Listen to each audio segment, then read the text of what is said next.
بسم اللہ الرحمن الرحیم۔ انسان کی کامیابی کا راز قرآن کی یہ 2 آیات 7 بار پڑھ لیں، دولت، رزق، عزت، کامیابی ملے گی۔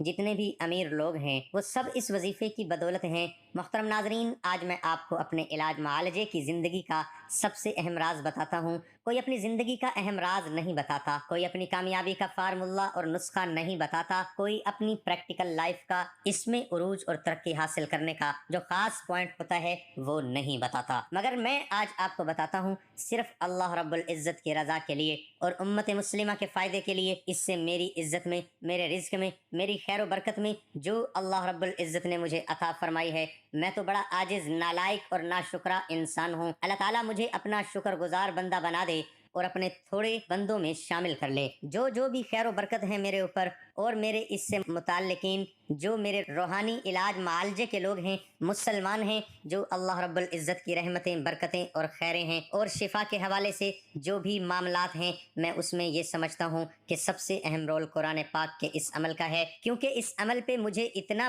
زبردست یقین ہے، روز روشن کی طرح، کہ شاید ہی کسی کو اس عمل کے اوپر اور اس طرح یقین ہو سکتا ہے۔ بہت سے لوگوں کو ہوگا بھی، مگر میں اپنی بات بتاتا ہوں کہ مجھے اتنا یقین ہے کہ اگر پہاڑ کسی انسان کے اوپر گرا دیا جائے اور میں اللہ رب العزت کے فضل سے، اس کے کرم سے، اس ذات پر بھروسہ اور توکل کر کے میں یہ کہوں گا کہ وہ پہاڑ اس انسان کے اوپر گرنے سے رک جائے گا اور ہوا میں مولک ہو جائے گا۔ اگر وہ اللہ رب العزت کے قرآن پاک کی ان آیات کو پڑھتا ہوگا، اس کا عامل ہوگا، اتنا زبردست طاقت والا، خیر و برکت والا اللہ کے کلام کا یہ عمل ہے۔ یہ ساری برکتیں، ساری رحمتیں، ساری خیریں، ساری تاثیریں یہ اللہ رب العزت کے پاک کلام کی اور اس کی قدرت کی اور اس کی جاہ و جلال کی ہے۔ اس میں انسان کا اپنا کوئی کمال نہیں۔ اگر ایک خس و خشاک کا، گتے کا ایک ٹکڑا، تنکوں کا بنا ہوا ایک ٹکڑا اللہ رب العزت کے قرآن مقدس کے ساتھ ہوتا ہے، اس کی جلد بن جاتا ہے تو وہ بھی نسبت پا جاتا ہے، اس کو بھی ہم چومتے ہیں، آنکھوں سے لگاتے ہیں،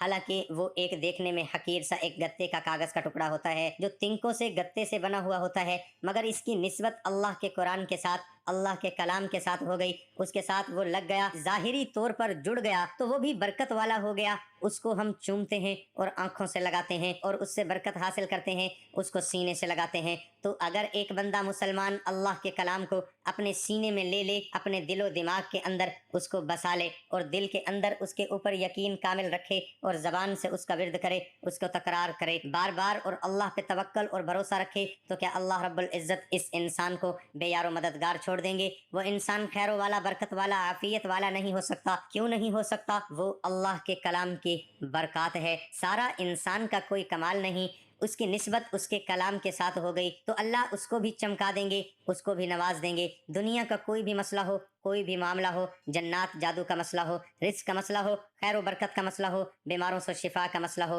حفاظت کا مسئلہ ہو، دنیا کے تمام امور کا حل اللہ رب العزت نے قرآن پاک کی ان 2 آیات میں رکھا ہے۔ ان 2 آیات کے اندر اللہ رب العزت نے ساری برکتیں، ساری رحمتیں، ساری بھلائیاں رکھی ہیں، کیونکہ ان 2 آیات کے اندر اللہ رب العزت کی قدرت کاملہ کا، اس کے عرش عظیم پہ استوا ہونے کا ذکر ہے اور اس کے رب ہونے کا ذکر ہے اور اس کے محبوب صلی اللہ تعالی علیہ وسلم کے رؤوف الرحیم ہونے کا ذکر ہے، امت کے لیے حریص ہونے کا ذکر ہے اور انسانوں کے ایمان کے حریص ہونے کا ذکر ہے۔ یہ اللہ کی بھی حمد و ثنا ہے اور اس کے محبوب صلی اللہ علیہ وآلہ وسلم کی بھی تعریف اور نعمت ہے۔ ان 2 آیات کے اندر اللہ رب العزت نے بہت کچھ جمع کر دیا اور اس کی خیریں، برکتیں ایسی ہیں کہ جو میرے جیسے عاجز اور گنہگار بندے کی زبان بیان نہیں کر سکتی۔ جو اس کو پڑھتا ہے وہ اس کے کمالات کو دیکھتا ہے اور اس پہ مداومت کرتا ہے اور اس پہ یقین رکھ کے اس کا ورد کرتا ہے اور اس کو اپنی زندگی کا حصہ بنا لیتا ہے، چلتے پھرتے، اٹھتے بیٹھتے اس کو پڑھتا ہے،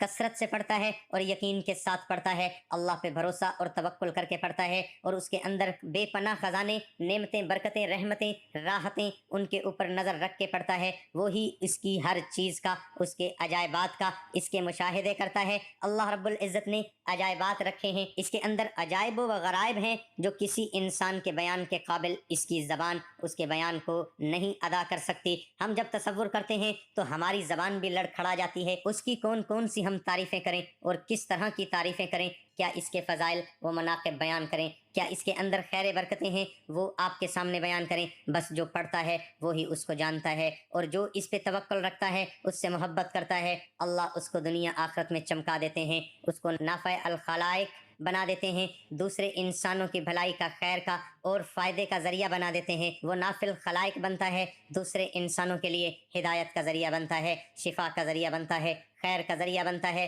دوسروں کے لیے نفع پہنچانے والا بھی بن جاتا ہے۔ سب سے اہم عمل یہ ہے، اور اس کی 3 ترکیبیں ہیں۔ ایک ترکیب یہ ہے کہ آپ صبح و شام ہر نماز کے بعد صرف 7 بار اس کو پڑھیں۔ یہ سورۃ توبہ کی آخری 2 آیات ہیں۔ لقد جاءکم رسول من انفسکم عزیز علیہ ما عنتم حریص علیکم بالمؤمنین رؤوف الرحیم فإن تولوا فقل حسبی اللہ لا الہ الا هو علیہ توکلت وہو رب العرش العظیم سے لے کر آخر تک سورہ توبہ کی آخری 2 آیات، یہ 2 آیتوں کا خاص اور مکمل عمل آپ کے سامنے رکھ رہے ہیں۔ یہ ہمارے سینے کا راز ہے جو ہم نے آپ کے ساتھ رکھ دیا ہے، جو چاہے اس سے فائدہ اٹھا لے۔ اور عام اجازت کے ساتھ پہلی ترکیب یہ ہے کہ ہر فرض نماز کے بعد یا صبح و شام 7 بار فریضوں کے بعد آپ پڑھ لیں سورۃ توبہ کی دونوں آخری آیات کو صرف 7 بار۔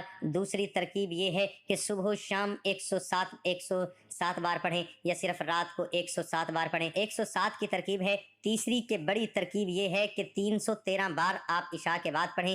اس کے لیے ایک وقت مقرر کر لیں، کوئی بھی وقت رکھ لیں، کوئی بھی جگہ رکھ لیں، تعداد اور وقت اور جگہ تینوں مقرر کر کے پھر اس کو پڑھیں۔ 313 بار عشاء کے بعد پڑھیں۔ اول و آخر درود ابراہیمی آپ نے 11 بار پڑھنا ہے۔ یہ 3 ترکیبیں ہیں، اور یہ آخری ایٹم بم والا عمل ہے جو ہم اپنے شاگردوں کو تحفے میں دیتے ہیں۔ بہت کم شاگردوں کو ہم نے دیا ہے، سب شاگردوں کو نہیں۔ جو اس قابل ہوتے ہیں اس کو اس کی خاص اجازت سے ہم عمل کرواتے ہیں، اور پھر دنیا کے کسی شیطان سے وہ ٹکرا جائے، اللہ کی مدد اور نصرت کے ساتھ وہ غالب آئے گا انشاءاللہ۔ تیسری ترکیب یہ ہے کہ 313 بار عشاء کے بعد وقت ایک رکھ لیں، جگہ ایک رکھ لیں، اور تعداد اس کی ایک ہو۔ 313 اول و آخر درود ابراہیمی 11 مرتبہ۔ اس ترتیب سے آپ اس کو کر سکتے ہیں، اور مجھ گناہ گار کو، عاجز کو اپنی دعاؤں میں یاد رکھیں۔ اللہ ہم سب کا حامی و ناصر ہو، آمین ثم آمین۔ ناظرین، کمنٹ باکس میں اللہ تعالیٰ کے 99 ناموں میں سے ایک نام ضرور